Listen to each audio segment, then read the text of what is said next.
అందరికీ నమస్తే. శ్రీ వరాహ లక్ష్మీనరసింహస్వామి ఆంధ్రప్రదేశ్లో కొలువు తీరినటువంటి ఆ దేవదేవుడు గిరి ప్రదక్షిణ ఈ నెల 9 జూలై 2025 నాడు మధ్యాహ్నం 3 గంటలకి ప్రారంభం కాబోతుంది.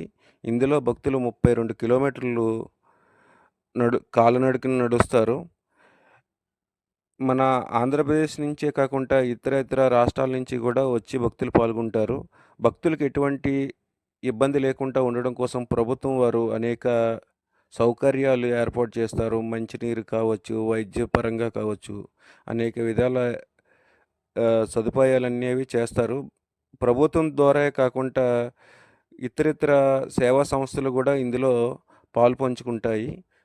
ఈ గిరి ప్రదక్షిణ చాలామంది చేస్తుంటారు. ఎందుకంటే గిరి ప్రదక్షిణ ఏదో ఒకటి మొక్కుకొని ధర్మబద్ధంగా, న్యాయబద్ధంగా మొక్కుకున్నవి ఏవైనా కూడా నెరవేరుతాయని భక్తుల యొక్క విశ్వాసం.